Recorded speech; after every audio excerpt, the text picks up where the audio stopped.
Hello students, today we are going to start a new chapter. The name of the chapter is electromagnetic induction. So first of all we will discuss that what is induction. So for a long time the relation between electricity and magnetism was unknown. But from last few years a relation between magnetism and electricity has been found out. So here relation between electricity and magnetism. So what is the relation? So the relation is when we pass the current through any conductor, the magnetic field produced around it. We know this fact. But here the question is if the reversal process is possible or not.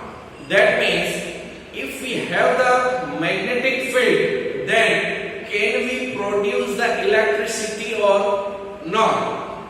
So the answer is yes. How this possible? So for that we will discuss here some experiments. So the electric current is generated by a varying magnetic field. We can produce the electric current, but the magnetic field must be of varying magnetic field. This is very important word that we can produce the magnetic field with the help of electricity, that we know. But if we have the magnetic field, so with this magnetic field can we produce the electricity or not? So the answer is yes. But the condition is the magnetic field must be of varying magnetic field. With the help of this varying magnetic field, we can produce the electricity in any conductor, approximately called electromagnetic induction. And this phenomena is called electromagnetic induction.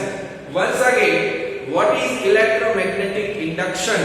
So the answer is when we apply the varying magnetic field around the conductor, then we can produce the current through that conductor. That means with the help of varying magnetic field we can produce the electricity in any conductor.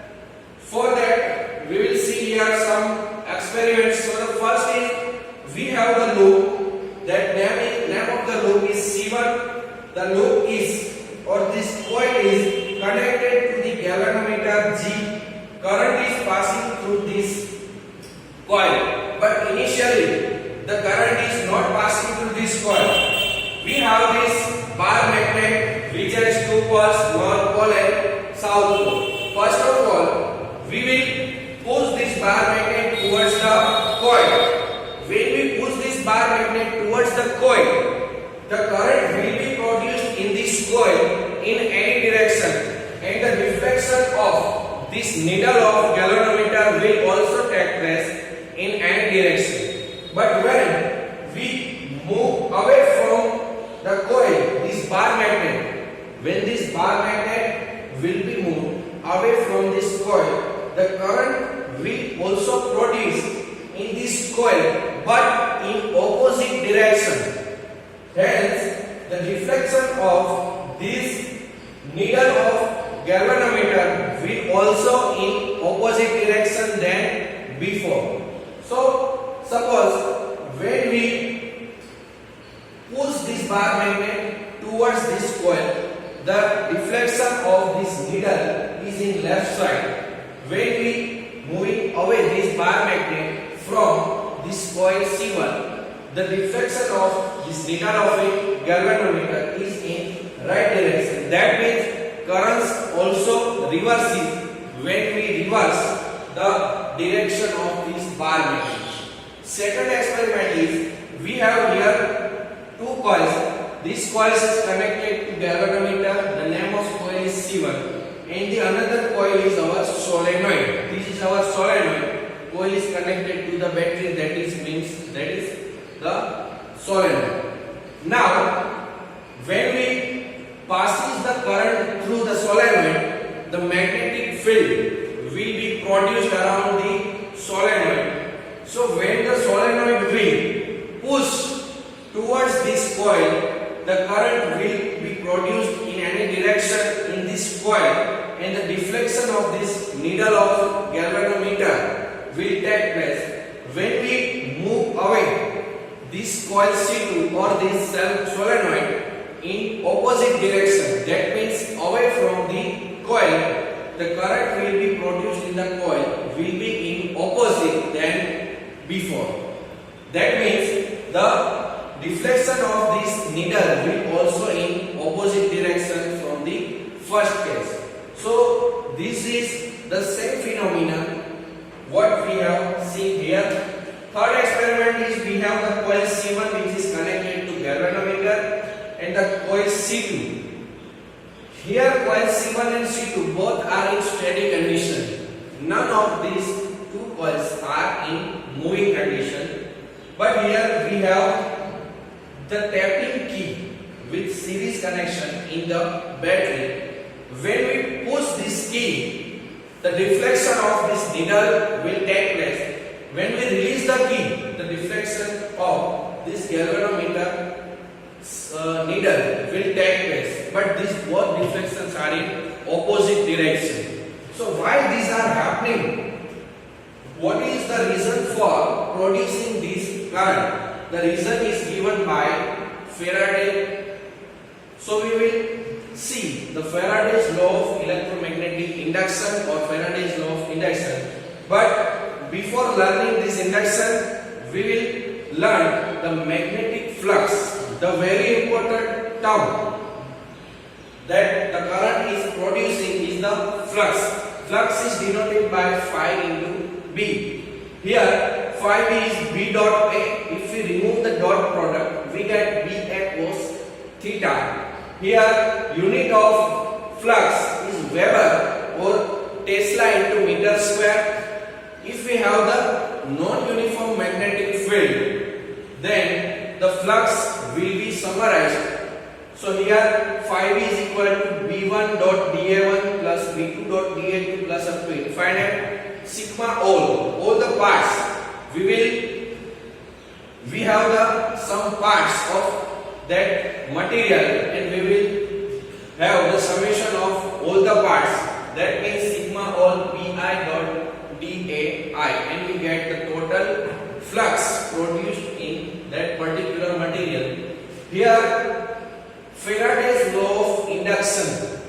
So due to the change of flux, current is induced in the conductors. So Faraday has given the reason for producing this current, that the change of flux. Flux is nothing but it is the number of magnetic field lines. In general, we can say the number of magnetic field lines is called a flux. So here, when we push this bar magnet towards the coil, the number of field lines connected with this loop are more. When we move away from the coil, this bar magnet, then the number of field lines will be less compared to before. So when the direction is changed of bar magnet, then the current is also changes. So why the current is producing? The current is producing because of changes of field lines which is connected to this loop.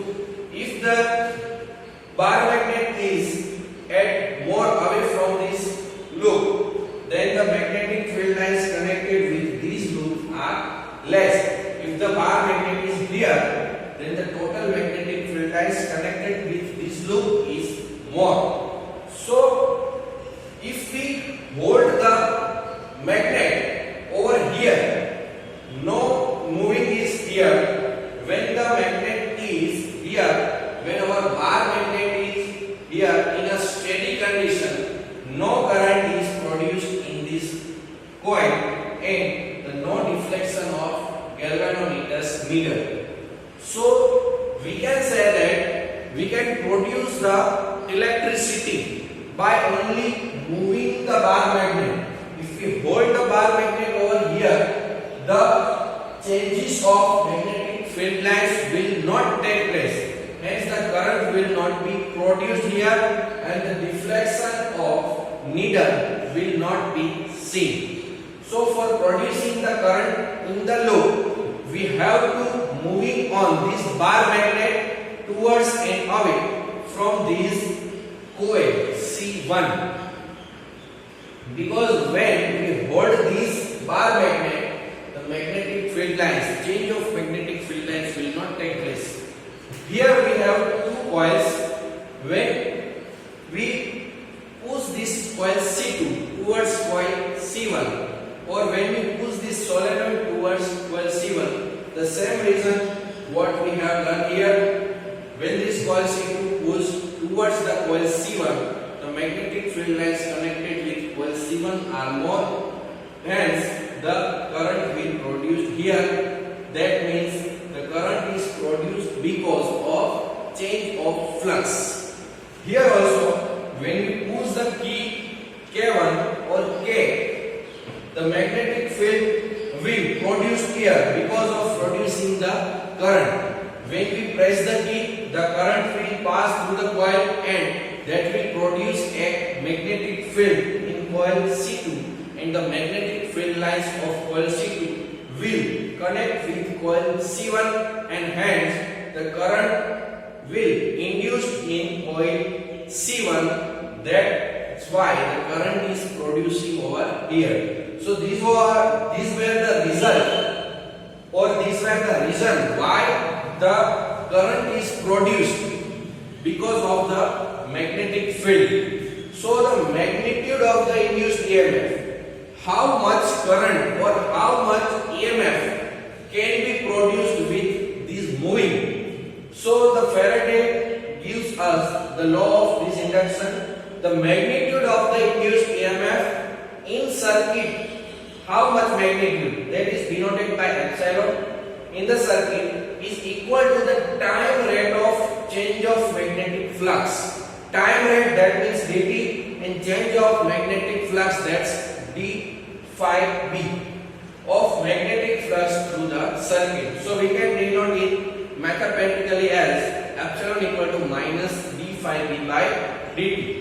If we have closely wound n turns of solenoid, then the induced EMF epsilon is equal to minus n d phi b by dt. Here negative sign suggests that the current or EMF induced in the coil is in opposite direction, or this denotes the direction of induced EMF. Flux can be changed by varying. How can we change the flux? So flux can be changed by varying B, that means magnetic field, A, that means area of the coil, or shape of the coil. If we change the shape of the coil, then also we can change the magnitude of this flux. So these were the very important and basic things which we will use in our further discussion. Today we are stopping here. Further discussion will be done in our next lecture. Thank you.